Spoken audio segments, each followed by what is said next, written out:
యేసుక్రీస్తు పరిశుద్ధ నామమున మీ అందరికి వందనాలు తెలియజేస్తున్నాను. సో, క్విజ్ ప్రారంభమైన కాడి నుంచి ఎండింగ్ దాకా కూడా కంప్లీట్‌గా చూసి, ఉన్న క్వెషన్స్ అన్నిటి కూడా ఆన్సర్‌లు పెట్టడానికి ట్రై చేయండి. అండ్ తెలిసిన ఆన్సర్‌లయితే కింద కామెంట్ బాక్స్‌లో మీరు కామెంట్ చేయండి. అదే విధంగా ఛానెల్‌ని సబ్స్క్రైబ్ చేసి, వీడియోని లైక్ చేయడం మర్చిపోవద్దు. ఇంకా మనం క్విజ్ స్టార్ట్ చేద్దాం.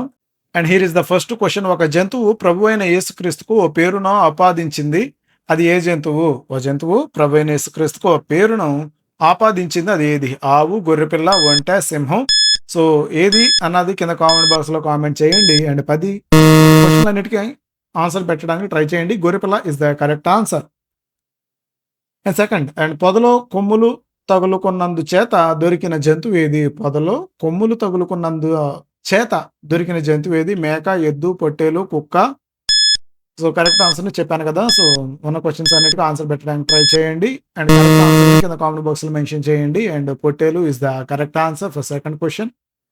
అండ్ థర్డ్ క్వెషన్, ఓ ప్రవక్త దీని కడుపులో 3 రోజులు ఉన్నాడు. దాని పేరు తెలుపుము. ఇది మనందరికీ తెలిసిన క్వెషనే. అండ్ ఈ ప్రవక్తది ఖచ్చితంగా మీరైతే మెన్షన్ చేయండి. ఓ ప్రవక్త దీని కడుపులో 3 రోజులు ఉన్నాడు. దాని పేరు తెలుపుము. చేప, తిమింగలం, సొరచేప, ఏనుగు.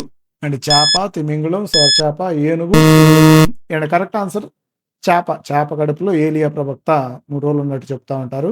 అండ్ ఫోర్త్ క్వెషన్, ఈ మృగము తన మచ్చలను మార్చుకొనగలదు. అది ఏ మృగము? పులి, సింహం, చిరుతపులి, నక్క. ఈ మృగం తన మచ్చలను మార్చుకోగలదు. అది ఏ మృగం అని అడుగుతున్నారు. ఎయిదర్ పులి, సింహం, చిరుతపులి, నక్క. And which one is the correct answer అన్నది కామెంట్ చేయండి. యెస్, చిరుతపులి is the correct answer. And fifth question is, తనపై ఎక్కి స్వారీ చేయమన్న యజమానితో మాట్లాడిన జంతువు ఏది? సో, తనపై ఎక్కి స్వారీ చేయమన్న మానవుడి యజమానితో మాట్లాడిన జంతువు ఏదని అడుగుతున్నారు. ఆప్షన్ ఏ గుర్రం, బి గాడిద, సి ఒంటె, డి మేక. Which one is the correct answer అన్నది చెప్పాను కదా! సో, ఛానల్ సబ్స్క్రైబ్ చేయండి. అండ్ గాడిద is the correct answer.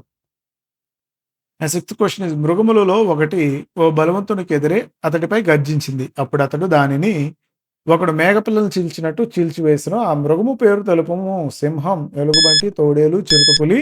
So, మృగములో ఒకటి బలవంతుడైన వానికి ఎదురుపడి గర్జించినట్టు తను మేకపిల్లను చీల్చినట్టు చీల్చేశాడు. ఆ సింహం దవడను చీల్చాడని మనకి బైబిల్‌లో మనం విన్నాం. ఒకడు సింహం నద్ద నుండి తప్పించుకొనగా ఎదురైనట్టు ఆ దినముండెను.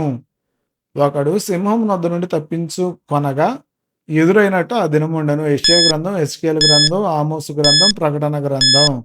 సో, విచ్ వన్ అన్నది కరెక్ట్‌గా కామెంట్ బాక్స్‌లో చేయండి. ఒకడు ఆమోస్ గ్రంథం. అండ్ ఎయిత్ క్వెషన్, ఓ ఐగుప్తు రాజు తన స్వప్నములో 14 జంతువులను చూసాడు. ఏమిటా జంతువులు? ఒక ఒక ఐగుప్తురాజు తన స్వప్నంలో 14 జంతువులను చూచాడంట. మేకలు, ఆవులు, కుక్కలు, గుర్రాలు. Which one is the correct answer అన్నది యాజ్ యూజువల్ కామెంట్ బాక్స్‌లో కామెంట్ చేయండి. ఆవులు. నేనైతే వీటిని ఖచ్చితంగా పిన్ చేస్తాను. కరెక్ట్ ఆన్సర్‌లు పెట్టిన వాళ్ళని నేను పిన్ చేస్తాను. ఎద్దు వలె అది గడ్డి మేయును. ఆ జంతువు పేరు తెలుపుము.